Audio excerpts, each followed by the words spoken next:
እንዳትሸወድ። አዝነውልህ ሳይሆን አቅምህን እየገደሉት ነው። ጥላሃቸው እንዳትሄድ በራሳቸው ጥበብ አስረው አስቀምጠውሃል። እንዳትሸወድ። ሰላም ጤና ይስጥልን ውድ የቻናላችን ቤተሰቦች እንደምን ቆያችሁ? ዛሬም እንደተለመደው ከተኛችሁበት የሚያነቃችሁ ወርቃማ ቪዲዮ ወይም ወርቃማ ምክር ይዘን መተናል። እስከ ፍጻሜ አብራችሁን ቆዩ። ሰብስክራይብ ያላደረጋችሁ ሰብስክራይብ አድርጉ፣ ትጠቀሙበታላችሁ። ለቻናላችን ደግሞ አዲስ የሆናችሁ ሰብስክራይብ እያደረጋችሁ ቤተሰብ ሁኑ። መልካም ቆይታ። ይህ ሎጎስ ቲዩብ ነው።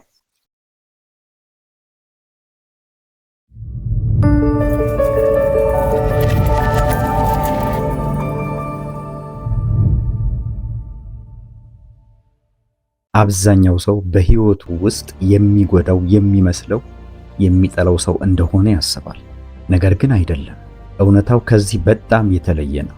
ይልቁንም ወደ ገደል አፋፍ እየሄድክ እያየ ፈገግ የሚለው በሐሳብህ የሚያጨበጭበውና ሐሳብህን ሳይመረምር በአዎንታ ራሱን የሚነቀንቀው ያ ሰው ነው ትልቁ ጠላትህ።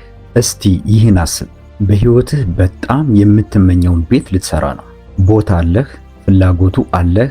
አጠቃላይ ምስሉ ወይም የቤቱ ዲዛይን ምን መሆን እንዳለበት በአይነ ህሊናህ አለ። ከዚያም እያንዳንዱን የተንጋደደ ወይም የተጣመመ ግድግዳ አይቶ ዋው ያምራል የሚል ባለሙያ ታመጣለህ። የተፈረካከሰና የተሰነጣጠቀ የወለሉን መሰረት እያየ አይዞህ ምንም አይሆንም ይልሃል። ከዚህ በላይ ቤትህን ለማፍረስና አንተን ለማክሰር የተነሳ ጠላት አያስፈልግህም። ያ ግንበኛ በታላቅ ደስታ ያደርግልሃል። እና ዛሬ የምነግርህ ይህንኑ እውነታ ነው። በግልጽ ስለሚጠሉህ ሰዎች ሳይሆን ስለነዚያ ፈገግ ስለሚሉት ስለሚያጨበጭቡልህና ራሳቸውን በአዎንታ ስለሚነቀንቁት በጸጥታ ግን በወደፊት ወይም በነገው ህይወትህ ላይ ጠባሳ ስለሚያስቀምጡብህ ወዳጅ መሰል ስውር ጠላቶች ነው የምነግርህ። በየትኛውም ሙያ ሁን፣ ማንም ሁን ምንም፣ ዛሬ ከተኛህበት መንቃት ከፈለግ ይህንን ቪዲዮ እስከ መጨረሻ ተከታተል።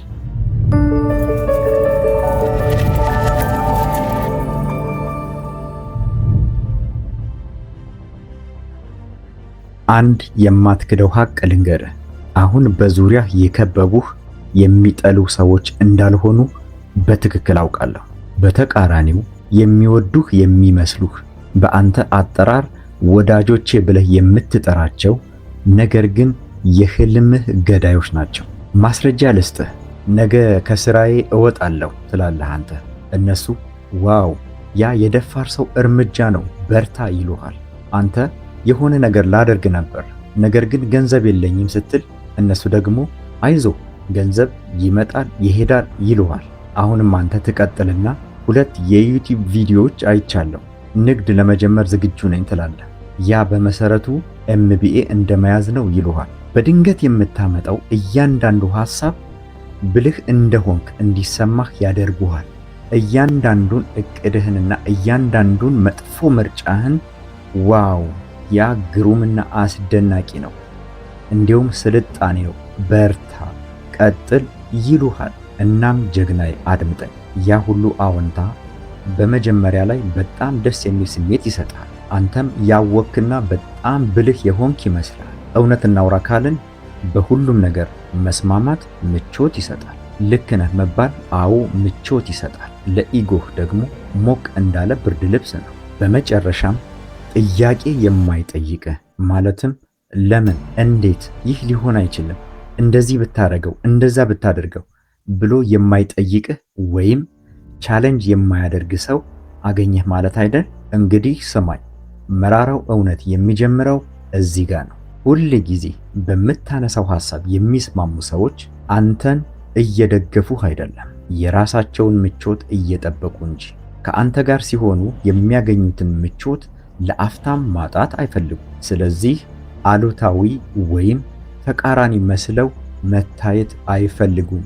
ነገር ግን በአንተ ውሳኔ ነገሮች ሲበላሹ መልሰው ያ ያንተ ምርጫ ነበር ይሉሃል። የዛን ጊዜ አንተ ገና መንቃት ትጀምራለህ።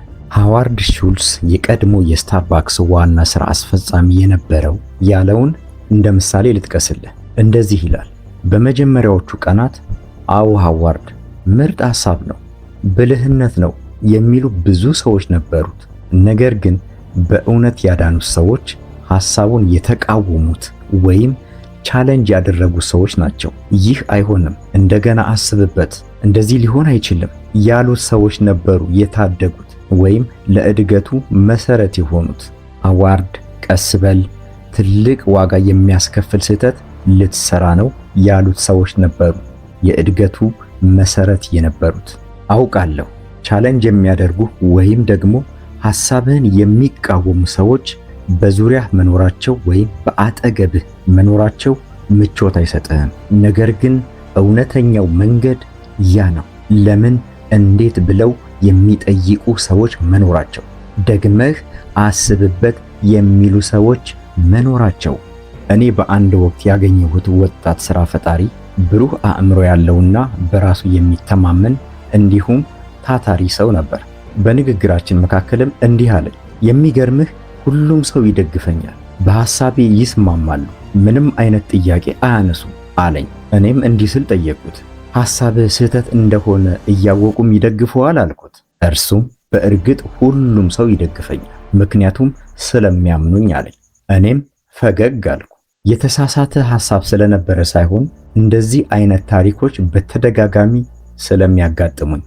ሁሉም ሰው ሲደግፍህና ሁሉም ሰው ሲያጨበጭብልህ ቆም ብለህ አስብ። አብዛኛውን ጊዜ ማንም ሰው በእውነት እያሰበልህ አይደለም ማለት ነው።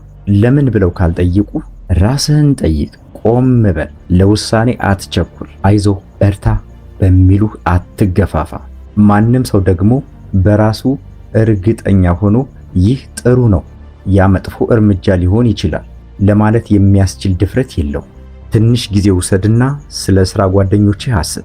በስብሰባዎች ላይ በሁሉም ነገር ራሱን የሚነቀንቀው ነገር ግን ሥራ ማስረከቢያ ጊዜ ሲደርስ ወዲያውኑ የሚጠፋው ባልደረባህ፣ የአንተን መጥፎ ልማዶችህን የሚያበረታታውን ጓደኛህ። ምክንያቱም ያንተ መሻሻል በራሱ ላይ ጥርጣሬ እንዲያድርበት ስለሚያደርገው ደስ የሚልህን ብቻ አድርግ ነው የሚልህ። ሆኖም በእርግጥ አካሄድህ ትክክል ነው ብሎ አይጠይቅህም። እናም አደጋው የሚጀምረው እዚህ ላይ ነው። እነዚያ ሰዎች ቀስ በቀስ ራስህን ማየት እንድታቆም ያደርጉሃል። አዲስ ሐሳብ ማሰብ ታቆማለህ፣ ማደግ ታቆማለህ።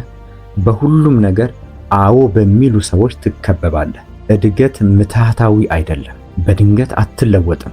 ይህን እውነታ እየመረረህ ዋጣው። በአካባቢህ ያሉ ሰዎች ሁሉ ከአንተ ጋር የሚስማሙ ከሆነ እየመራሃቸው ሳይሆን እየተወንክ ነው ማለት ነው። ስለዚህ በሚቀጥለው ጊዜ አንድ ሰው ልክ አይደለህም ብሎ በሐሳብህ ካልተስማማ አታምነኝም እንዴ ብለህ አትቆጣ። ይልቁንስ እኔ ያላየሁት አንተ የታየህ ምን ነበር እባክህ አስረዳኝ ብለህ በትህትና ለመጠየቅ ሞክር። ምክንያቱም ሁል ጊዜ ከአንተ ጋር የሚስማማው ሰው ትልቁ አድናቂህ ሊመስልህ ይችላል። ነገር ግን በረጅም ጊዜ ጉዞ ወደ ተሳሳተ አቅጣጫ ስትጓዝ እያጨበጨበልህ ገደል እየከተተህ ነው። አሁን ደግሞ ሲሳካልህ ብቻ ከአጠገብህ የማይጠፋው ወይም ድል ስታደርግ ብቻ አጠገብህ ስለሚገኘው ወረተኛ ሰው እንነጋገር። እነዚህ ሰዎች ስታሸንፍ ብቻ ነው በአጠገብህ የሚኖሩት። ይህንንም ደግሞ አንተም ታውቀዋለህ። ነገሮች በጥሩ ሁኔታ እየሄዱልህ መሆናቸውን ሲያረጋግጡ መቼም ቢሆን አንተ በሄድክበት እነዚህ ሰዎች አሉ።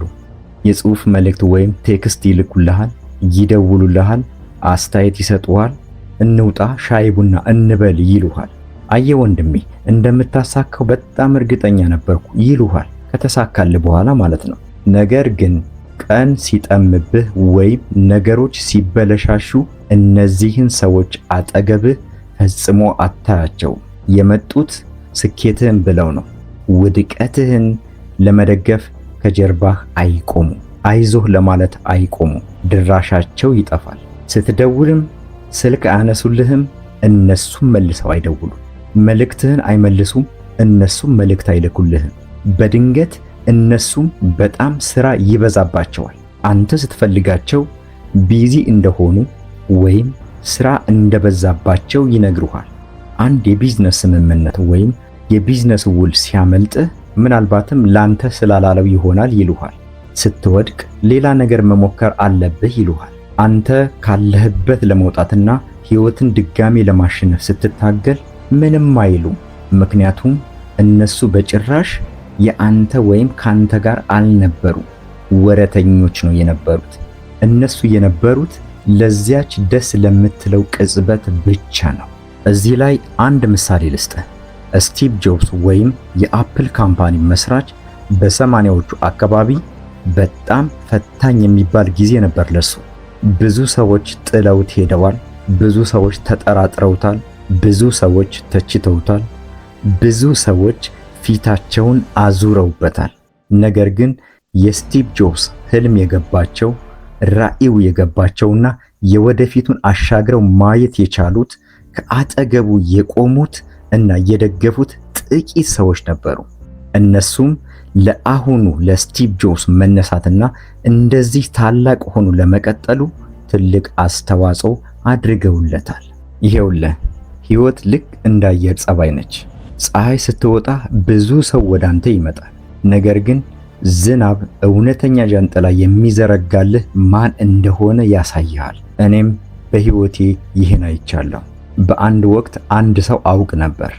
ዊሊያም ይባላል። አስደናቂ የህይወት ተሞክሮ የነበረው ሰው ነው። እናም ከዚህ በፊት አግኝቷቸው በማያውቃቸው ጓደኞቹ ድንገት ተከበበ። በድንገት ሁሉም ሰው መርዳት፣ መምከር፣ አብሮ መስራት ፈለገ። ከዚያም አንድ መጥፎ ዓመት መጣ። በዙሪያው ታላቅ ጸጥታ ሰፈነ። ስልኩ መጮህ አቆመ። እሱ ስለተቀየረ ሳይሆን ጥቅማ ጥቅሞች ስለቀነሱ ነበር። እነዚህ ሰዎች ከህይወትህ መውጣታቸውን አያውጁም። ምንም የሚገኝ ጥቅም በማይኖርበት ጊዜ ዝም ብለው ውልቅ ይላሉ። እነዚህ ሰዎች ሁል ጊዜም በዕለት ተዕለት ህይወትህ ውስጥ በጥሩ ሁኔታ ላይ ስትሆን ብቻ ጓደኛ መስለው ይታዩሃል። ለአንተ ስኬት የሚያጨበጭቡትን የሥራ ባልደረቦችህን ጨምሮ። ምክንያቱም ያ እነሱ ጥሩ ሰዎች እንደሆኑ ስለሚያስመስላቸው ነው። በአደባባይ የሚያወድስህ ነገር ግን በግል እርዳታ ስትፈልገው አታገኘውም። እኔ የተማርኩት ይህንን ነው። የጓደኛ ታማኝነት በድልህ ጊዜ አይታይም፣ በማዕበልህ ወይም በችግርህ ጊዜ ነው። በመድረክ ላይ ስትሆን ማንም ሰው ሊያጨበጭብልህ ይችላል። በከፍታ ላይ ስትሆን ማንም ሰው ያጨበጭብልሃል። ጥቂቶች ብቻ ናቸው አጃቢው ህዝብ ሲበተን ከአንተ ጋር የሚቆዩት። ስለዚህ እነዚህን ሰዎች እንዳትረሳቸው።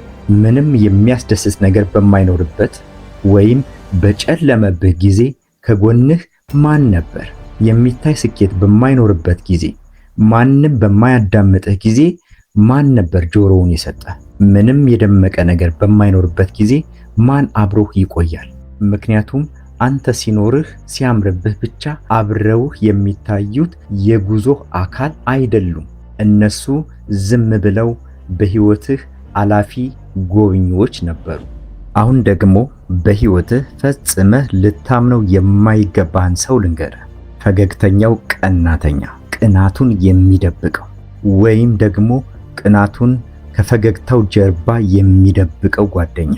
እንደነዚህ አይነት ሰዎች አስተውላቸው ከሆነ ስታሸንፍ ፈገግ ይላሉ፣ ያጨበጭባሉ፣ ዋው በአንተ በጣም ኮርቻለሁ ይሉሃል። በውስጣቸው ግን እጅግ ይመቀኙሃል። ለምን ተሳካለት? እንዴት ተሳካለት? እኛ እያለን ለምን ለሱ ተደረገለት? እያሉ በምቀኝነት ወይም በቅናት ያንሾካሹካሉ።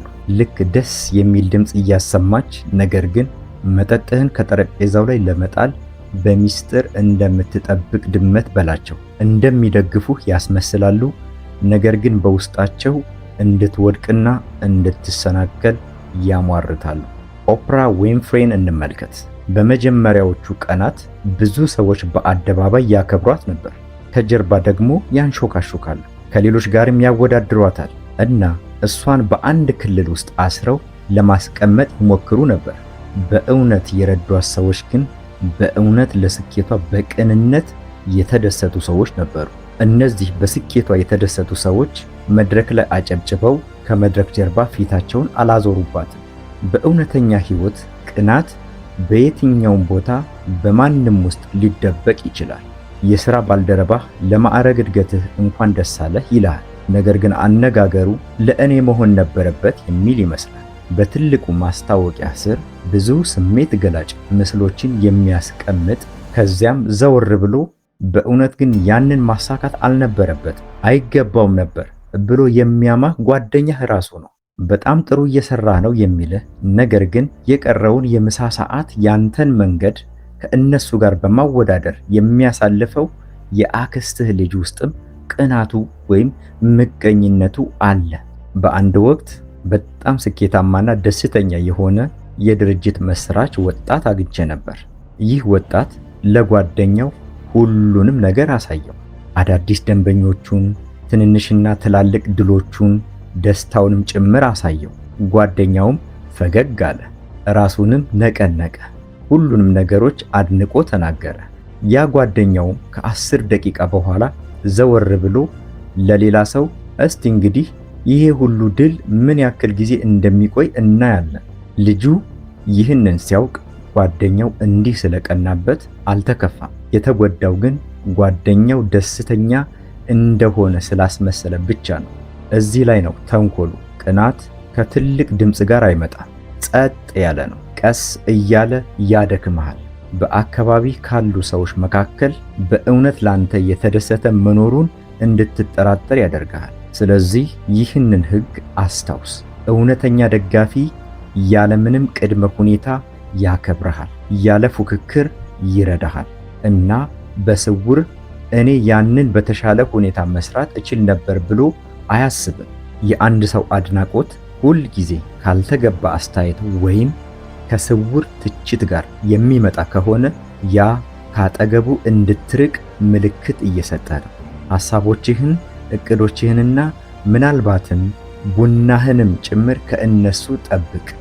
አሁን ደግሞ መቼም ጓደኛህ ልታረገው የማይገባህን አንድ ሰው ላሳይ። አፉን መዝጋት ፈጽሞ የማይችለው ሐሜተኛው ሰው። እንደዚህ አይነት ሰዎችን ወዲያውኑ ትለያቸዋለህ።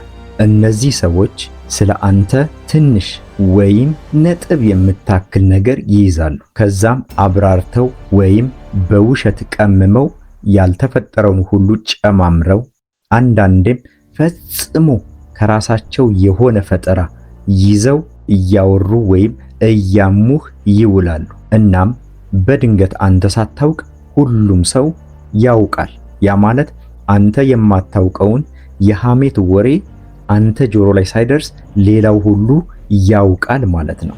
ሚስጥርህን ልክ ውለታ እንደሚሰሩልህ አድርገው እያሰራጩ እየበተኑ ፈገግ ሲሉ ይውላሉ። በእውነቱ ግን በየሄዱበት ውዥንብር እንደፈጠሩ ነው የሚኖሩት። ማርክ ዙከርበርግን ተመልከተው። ፌስቡክ ገና ሲጀምር እያንዳንዱ ወሬ ወይ ትንሽ መረጃዎች የመሽሎክ አደጋ ነበራቸው። ማርክ ዙከርበርግ በእውነት እንዲያድግ የረዱት ሰዎች ለመዝናናት ወሬ የሚያወሩ ወይም መረጃ የሚያፈሱ አልነበሩ። እነሱ ነገሮችን በጥንቃቄ የያዙ፣ ተልእኮውን ያከበሩ እና ታማኝ ሆነው የቆዩ ወዳጆቹ ናቸው። በእውነተኛው ዓለም ሐሜተኞችን አንዴ ካስተዋልክ ለመለየት ቀላል ናቸው። በሚስጥር የነገርከውን ነገር ለሌላ የሚያወራው የሥራ ባልደረባህ፣ በጓደኞችህ ስብስብ ውስጥ ዝም ብዬ ላካፍላቸው ብዬ ነው በሚል ሰበብ የግል ሕይወትህን የሚያወራው ጓደኛህ፣ ስለ ምርጫዎችህ ጠቃሚ ምክር የሚሰጥህ የሚመስለው ነገር ግን በምሳው ማብቂያ ላይ አንተ ባልከው ነገር ላይ ሁሉም ሰው እንዲፈርድብህ የሚያደርገው ዘመድህ። ይህንን ነገር ከላይ ከጠቀስኩት ወጣት ሥራ ፈጣሪ ጋር በምንነጋገርበት ወቅት በጣም አስተውያለሁ። እሱ በጣም ተደስቶ ነበር ለሚያምነው ጓደኛው የነገረው። ውሉን ከመፈረሙ በፊት ግን አጠቃላይ መስሪያ ቤቱ ያውቀው ነበር። ጓደኛው ሲያስተባብል ሰዎች እንዲያውቁልህ የፈለክ መስሎኝ ነበር የነገርኳቸው ይለዋል። በየዋህነት የተነገረች አንዲት ውይይት ወደ ትልቅ ውዥንብር ተቀየረች። ነገሩ ይሄ ነው። ሐሜት ጊዜም ብቻ አያባክንም፣ እምነትንም ያጠፋል። እድገትህን ወስዶ ወደ ወሬ ይቀይረዋል። የግል ሕይወትህን ወስዶ ለሕዝብ መዝናኛ ያደርገዋል። እውነተኛ ደጋፊዎች ታሪክህን አያሰራጩ፣ ይጠብቁታል። ስለ መፍትሄዎቻቸው ያወራሉ እንጂ ስለ ችግሮችህ አይደለም። የነገርካቸውን ምስጢር ያከብራሉ። ስለዚህ አንድ ሰው ይህንን የምነግርህ ስለምወድህ ነው እያለ ነገር ግን የሌሎችን ምስጢር ሁል ጊዜ የሚያጋራ ከሆነ ተጠንቀቅ። ምክንያቱም ዛሬ ስለ ሌሎች ላንተ የሚነግርህን ነገ ደግሞ ስለ አንተ ለሌሎች መናገሩ አይቀርምና።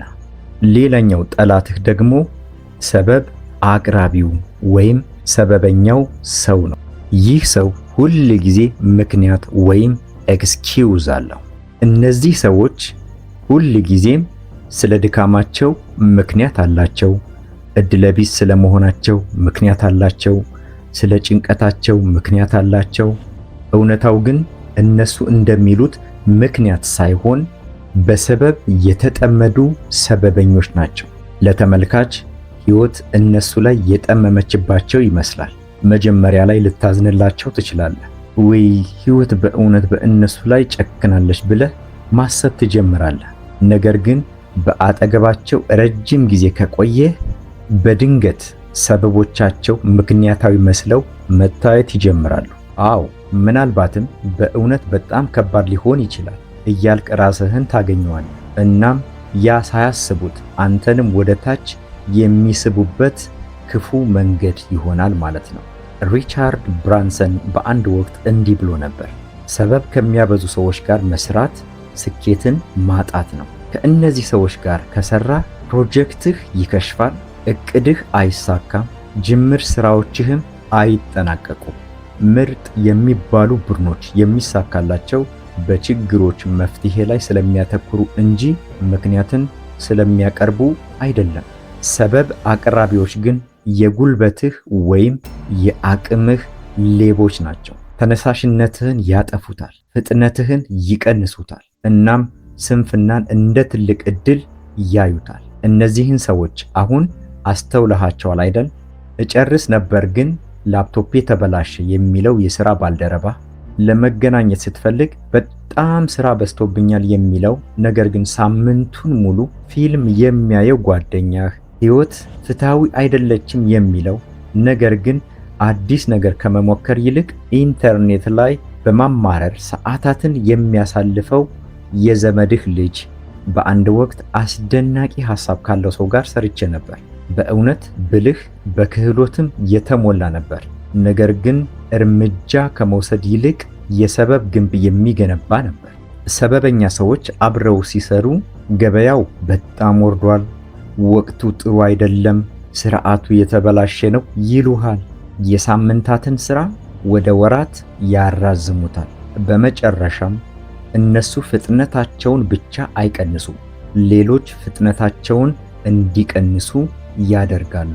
እውነቱ ይህ ነው። ሰበብ ተላላፊ በሽታ ነው። በአጠገባቸው ረጅም ጊዜ ከቆየህ የራስህ ግቦች መደብዘዝ ይጀምራሉ። እድገት የማይቻል መሆኑን ማመን ትጀምራለህ። ፍላጎትህ ይጠፋል፣ ተነሳሽነትህ ይጠፋል። እውነተኛ ደጋፊ በምክንያቶች ጀርባ አይደበቅም። በመሰናክሎች ዙሪያ መንገዶችን ይፈልጋል፣ ኃላፊነትን ይወስዳል። አስቸጋሪ በሚሆንበት ጊዜ እንኳን ወደፊት ይጓዛል። ስለዚህ አንድ ሰው ሁል ጊዜ ምን ያክል እድለቢስ እንደሆነ ወይም ትክክለኛ ጊዜ ላይ አልነበርኩም ብሎ ሲያወራ ከሰማህ ወንድም አለም ወደ ኋላ ሩጥ። ከዚህ ሰው ፈጥነህ ተለይ። ሕይወቱ በሰበብ እየተሞላ ነው። ለድክመቱ ላለመሳካቱ ምክንያትና ሰበብ እየፈለገ ነው። ሩጥ፣ ምክንያቱም በአጠገባቸው በቆምክ ቁጥር ወደፊት ከመጓዝ ይልቅ እንዴት መቆም እንደሚቻል ስለሚያስተምሩህ ነው። አሁን ደግሞ ሌላውን የእድገትህን ትልቅ እንቅፋት የሆነ ሰው ላስተዋውቅ። ከመጠን በላይ ተቺው ወይም ሕይወቱ በትችት የተሞላው። እነዚህ ሰዎች ሁል ጊዜ ስህተት ፈላጊዎች ናቸው። ምንም ብታደርግ ምንም፣ በጭራሽ ለእነሱ በቂ አይደለህም። አዲስ ሐሳብ ታፈልቃለህ፣ በጭራሽ አይሆንም ይሉሃል። አንድ ፕሮጀክት ጨርሰህ ሲያገኙ ከዚህ በተሻለ መልኩ እኮ ሊሰራ ይችል ነበረ ይሉሃል። ትንሽዬ ግብ ታሳካለህ፣ ምንም እንዳልተፈጠረ ይቆጥሩታል። መጀመሪያ ላይ ይህ ምናልባትም እውነት ሊሆን ይችላል ብለህ ታስብ ይሆናል። ነገር ግን ውሎ አድሮ የማያቋርጥ ትችታቸው አያበረታታህም፣ እያደከመህ ይመጣል። ቀስ እያለ አንተን መስበር ይጀምራል። ጄኬ ሮሊንግን እንደ ምሳሌ እንውሰድ። ሃሪ ፖተር በዓለም አቀፍ ስኬታማ ከመሆኑ በፊት ስፍር ቁጥር የሌላቸው ሰዎች በጭራሽ አይሆንም ብለውት ነበር። ለዚህም አሳማኝ ምክንያት ሲያቀርቡ ሰዎች ታሪኩን አይወዱትም፣ ምንም የተለየ ነገር የለው፣ አይሸጥልህም፣ ሌላ አማራጭ ብትፈልግ የተሻለ ነው ብለው ነግረውት ነበር። ነገር ግን እሱ ሁሉንም ትችት ጠቃሚ እንዳልሆነ ተማረበት። አንዳንድ ሰዎች ራሳቸውን ብልህ ለማስመሰል ብቻ ስህተቶችን ያመላክታሉ እንጂ አንተን ለመርዳት ብለው አይደለም። አስፈላጊ የነበሩት ሰዎች ግን እዚህ ላይ የሚስተካከል ነገር ሊኖር ይችላል፣ ነገር ግን ታሪኩን እንዴት ማስተካከል እንደምንችል እናስብበት ያሉት ነበሩ።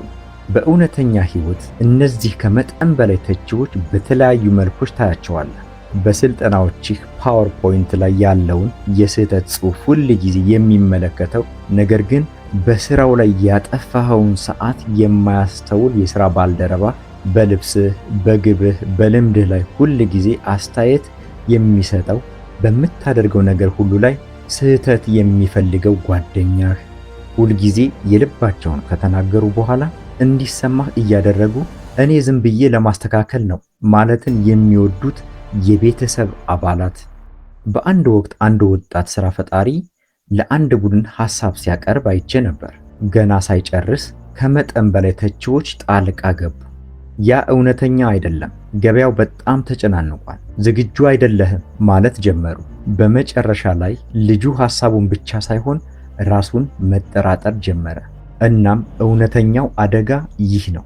ያለ ፍቅር የሚሰነዘር ትችት ሁሌም መርዝ ነው። ወደፊት አይገፋህም። በእያንዳንዱ እርምጃህ ላይ እንድትጠራጠር ያደርግሃል። በተፈጥሮ በራስ መተማመንህን ይገድለዋል። እውነተኛ ደጋፊ አስተሳሰብህን ሊፈታተን ወይም ቻሌንጅ ሊያደርግህ ይችላል። አዎ፣ ነገር ግን እንዴት ማስተካከል እንደምትችልም አብሮ አቅጣጫ ያስቀምጣል፣ መንገዱን ያሳያል። እዚህ ላይ ላይሰራ ይችላል፣ ነገር ግን አብረን እናስተካክለው ይሉሃል። ራሳቸውን ከፍ ለማድረግ አንተን ዝቅ አያደርጉም፣ ነገር ግን ከውይይታቸው በኋላ ጠንካራ ሆነህ እንድትወጣ ይረዱሃል እንጂ ድክመትህን አያጎሉብህም። ስለዚህ የአንድ ሰው አስተያየት ሁልጊዜ ከእርዳታ ይልቅ እንደ ስድብ የሚሰማህ ከሆነ ትኩረትህን ወደዛ ሰው አድርግ። ጥንቃቄ ውሰድ። ሁሉም እውነተኛ የሚመስል ሐሳብ ጤናማ አይደለም።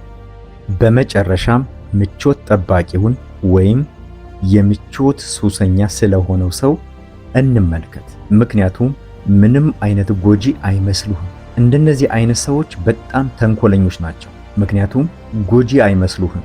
ካንተ ጋር አይከራከሩም፣ አይተችሁም። ዝም ብለው ምቾት ውስጥ ይቆያሉ። ዛሬ ማታ መስራት አለብኝ ትላለህ አንተ፣ እነሱ ና እባክህ ዘና እንበል ይላሉ። አንድ ፊልም ማየት ምንም ማለት አይደለም እኮ ብዙ ጊዜ አይፈጅም ይሉሃል። አሁንም አንተ በዚህ ሳምንት ትኩረት ለማድረግ እየሞከርኩ ነው ትላለህ። እነሱ ተረጋጋ፣ በጣም በዚህ ጉዳይ ላይ እየተዋከብክ ነው ይሉሃል። ወደ ውጪ እንውጣ፣ ሻይ ቡና እንበል ይሉሃል። አንተ ሕይወቴን ለመለወጥ እፈልጋለሁ ትላለህ። እነሱ ይስቃሉ። አሁንም እንዳለህበት በጥሩ ሁኔታ ላይ ነህ እኮ ምን ጎደለህ ይሉሃል። ስህተቱን መንገድህን እንድታቆም አይነግሩህም፣ እንድትቀጥልበት ነው የሚገፋፉህ። አንድ ቀን ብቻ፣ አንድ ፊልም ብቻ፣ አንድ ምሽት ብቻ እያሉ ምን አለፋህ ያቺ አንዲት ምሽት ሳታስባት ወደ 1 ዓመት ትቀየራለች። ኮቤ ብራያንት ከዚህ አስተሳሰብ በፍጹም ተቃራኒ ነበር። አብዛኛው ሰው ሲተኛ፣ ዘና ሲል ወይም ወደ ውጪ ሲወጣ እሱ ስራ ይሰራ ነበር። መዝናናት ስለማይፈልግ ሳይሆን አብዛኛው ሰው የማይረዳውን አንድ ነገር ስለተረዳ ነው። አሁን ያለው ምቾት በኋላ ላይ ነፃነትን ያሳጣል። በአንተ ህይወት ውስጥም ያለው የምቾት ጠባቂው ባህሪ እንዲህ ሊሆን ይችላል። ትኩረት ለማድረግ በምትሞክርበት ጊዜ ሁል ጊዜም የሚደውለው ጓደኛህ፣ ለምን ትጨነቃለህ? ሁሉም ቀሪ ነው እኮ የሚለው የሥራ ባልደረባህ ነገ ልታደርገው ትችላለህ የሚልህ የቤተሰብህ አባል እነሱ መጥፎ ሰዎች አይደሉም። እነሱ ዝም ብለው በምቾት የተጠመዱ የምቾት ሱሰኞች ናቸው። እናም በዚህ ውስጥ ቢጤያቸውን ይፈልጋሉ። ሁሉም ሰው እንደነሱ እንዲሆን ይፈልጋሉ። ከዚህም የተነሳ እነዚህ ሰዎች ሁል ጊዜም ወደ ኋላ ይስቧችኋል። እስቲ እንገናኝ፣ ኦ በጣም ብዙ ትሰራለህ፣ እረፍት ያስፈልጋል፣ በጣም አትጨነቅ እያሉ በአንዲት ትንሽ ውሳኔ ያሸንፏችኋል። ከዚያም አንድ ቀን ዓመታት ማለፋቸውን እና ምንም ነገር እንዳልተለወጠ ትረዳላችሁ። እውነቱ ይህ ነው። ምቾት ሁል ጊዜ ዋጋ ያስከፍላል። ወዲያውኑ አይታወቅህም፣ ጊዜን ይጠብቃል እና በመጨረሻም ጊዜህን፣ ትኩረትህንና ክህሎትህን እንዳትጠቀም በማድረግ ሕይወትህን በከንቱ ያቃጥሉታል። እውነተኛ ደጋፊዎችህ እድሎችህን እንድታባክን አይፈቅዱልህም። መጀመሪያ ስራውን ጨርስና ይላሉ። ትኩረትህን የሚከፋፍለውን ነገር ትተህ አሁን መደረግ ያለበትን ብቻ አድርግ ይሉሃል። አቅጣጫ ያሳዩሃል። እንድታሸንፍ ይፈልጋሉ። ምን አለበት አንድ ምሽት ሳትዝናና ቢቀርብህ ይሉሃል። ስለዚህ ሁል ጊዜ ወደ ምቾታቸው ለመመለስ ለሚሞክሩ ሰዎች ትኩረትህን እንዳትሰጥ። ህልሞችህን በአንድ ቀን አያፈርሱብህም፣ በቀስታ ግን ያደርጉታል። በአንድ መዘግየት፣ በአንድ መዘናጋት፣ በአንድ ደህና ነው በሚል ሰበብ። እስካሁን ያየናቸውን ስናጠቃልል ራስህን ከእነዚህ 7 አይነት ሰዎች ፈጽመህ ጠብቅ። እነዚህ ሰዎች ሙሉ በሙሉ ልታምናቸው የማይገባህ 7ቱ የሰዎች አይነቶች ናቸው። አንደኛ፣ በምትለው ነገር ሁሉ የሚስማሙ ሰዎች። ሁለተኛ፣ ወረተኛ የሆኑ ሰዎች፣ በደስታህ ቀን ብቻ የሚገኙ በሐዘንህ የሚጠፉ ሰዎች። ሶስተኛ፣ ቅናተኞቹ። አራተኛ፣ ሐሜተኞቹ። አምስተኛ፣ ሰበብ አቅራቢዎቹ። ስድስተኛ፣ ሁል ጊዜም የሚተቹ ወይም የትችት ሱሰኛ የሆኑት። ሰባተኛ፣ በምቾት ውስጥ የታሰሩ ወይም ምቾትን የሚወዱ። ደግ ሁን፣ ግን ደግሞ ንቁ ሁን። እድገት በምታደርገው ነገር ብቻ ላይ የተመሰረተ አይደለም፣ በአጠገብህ እንዲጓዝ በምትፈቅደው ሰው ላይም ጭምር ነው። እውነቱን በሚነግሩህ፣ የተሻልክ እንድትሆን በሚያደርጉህና ዝናብ በዘነበ ጊዜ ዣንጥላ በሚይዙልህ ሰዎች ዙሪያህን ወይም አካባቢህን ክበበው። ቸርን ሰንብት። ስለተከታተላችሁ በጣም አመሰግናለሁ። ሰብስክራይብ ማድረግ እንዳትረሱ።